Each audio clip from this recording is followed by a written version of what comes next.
Welcome to Sensory Percussion 2 Drum School, your guide to the software component of the Evans Hybrid Sensory Percussion sound system. In this video, we're going to look at the sampler, which is one of the most important building blocks in Sensory Percussion 2. Let's start with the basics. In general, a sampler is something that contains an audio file and allows you to control its playback in different ways. In Sensory Percussion 2 specifically, samplers are very important. Open up any of the hundreds of sets in the Sunhouse library and navigate to the end of any layer, and you'll find a sampler module. There are lots of other modules in these sets, but without samplers, there would be no sound. A sampler is a generator module, which means it actually generates sound. It also means that it can't hold other modules, and this is why it's always at the end of the layer. For more info on generator versus controller modules, check out our Intro to Modules video. So as you can see, if you drag in a sample file from the library or from a folder on your computer, it automatically creates a sampler module. So in sensory percussion, there's essentially no difference between a sample and a sampler because a sampler can only hold one sample. So now let's check out the different parts of the sampler itself.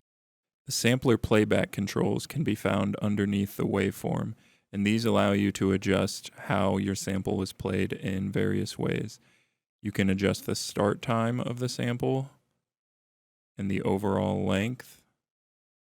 You can create a fade in or a fade out, and you can even reverse the sample or loop it as many times as you like.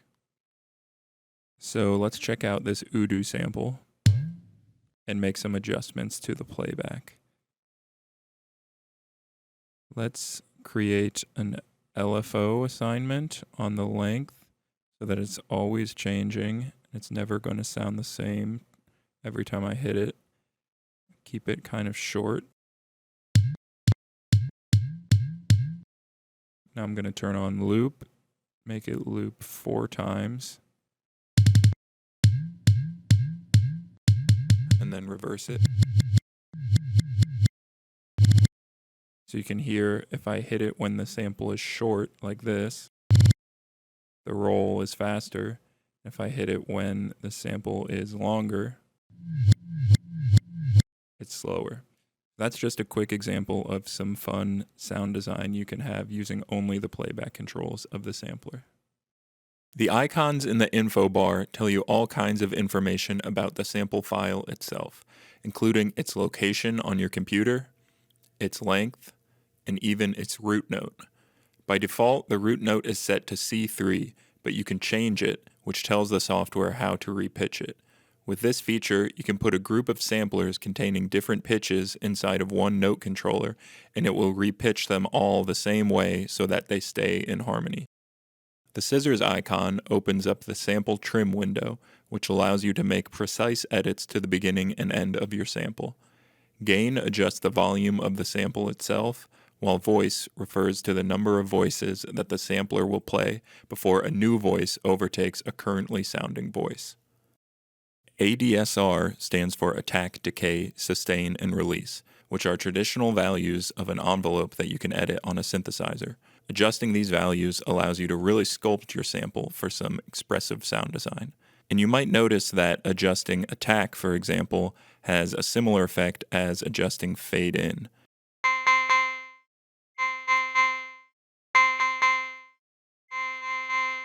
The difference is that adjusting the fade in or fade out is going to affect the sample in the same way every time, no matter what else is going on with it. So it's good for removing unwanted clicks or sound in a sample, whereas the ADSR adjustments are more for shaping notes in an expressive way.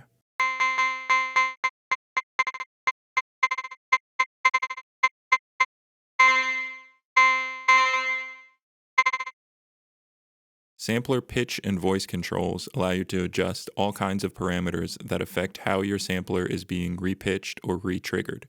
So let's start with transpose, which allows you to pitch your sample up or down.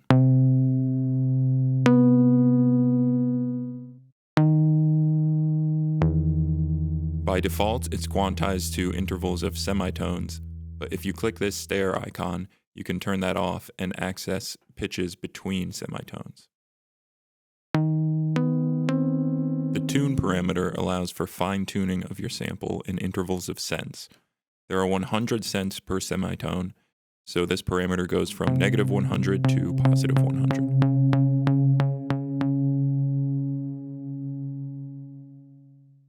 Some of the voice and pitch modes that we're about to go over only make a difference in the sound of your sampler if something is modulating the pitch. So to do that, I'm going to create an LFO assignment on the transpose parameter. These two retrig modes are called multi and retrig. And when it's set to multi, your sampler will behave like a harp in which multiple strings can ring out over other strings. You'll hear more than one at once.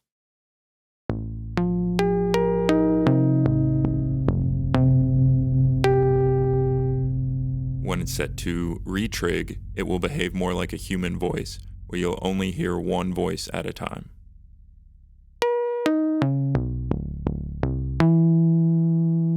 These three voice control modes set the pitch behavior of your voice tails.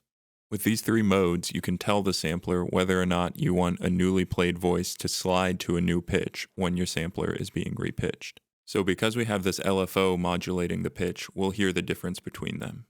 First, we have next mode, in which no voices slide. Then we have last, in which only the last played voice slides.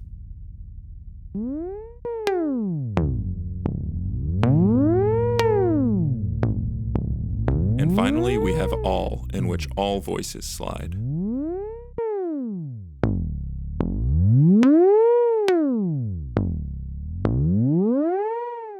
Adding an assignment to the transpose parameter of a sampler is one way to modulate the pitch. Another is to take the entire sampler and put it inside of a note controller. So I'm going to do that by right-clicking, selecting Generate From Selection, and choosing Note Controller. Now I can choose the scale that I want to quantize my sample to. I'm going to choose the minor scale. I'm going to increase the range to 2 octaves.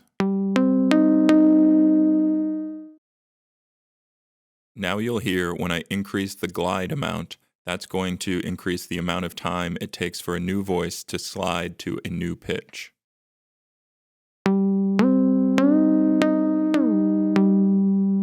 And finally, we have voice pan, which is different than the regular panning knob that all modules have.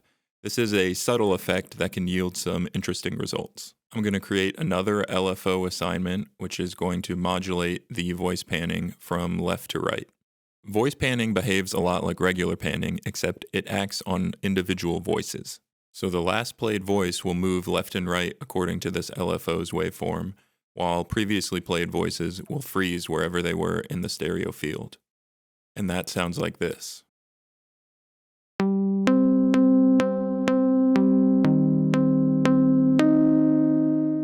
Now I'm going to remove that assignment and create the same assignment on the regular panning knob so that we can hear the difference.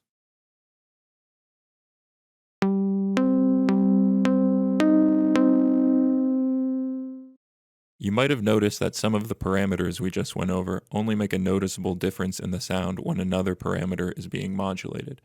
And there are two main ways to modulate a parameter. You can either move it up or down manually with your mouse or keyboard, or you can right-click a parameter to make an assignment. We'll have more information on how assignments work in another video, but essentially they allow you to control a parameter with different aspects of your playing, whether it's how hard you hit the drum or how fast, or you can choose an external modulation source like an LFO or a MIDI device and assign that to your parameter. So this is what it sounds like with no assignments. Now I'm just going to create a few. Now this is what it sounds like.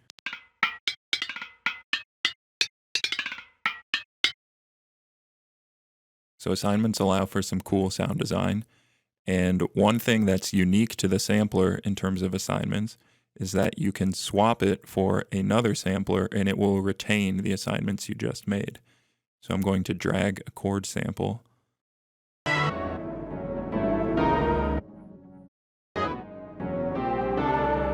So you can hear all those assignments we just worked on were saved and applied to the new sample. So that covers all the different parts of the sampler, but be sure to check out the other videos in the Drum School series, and thanks for watching.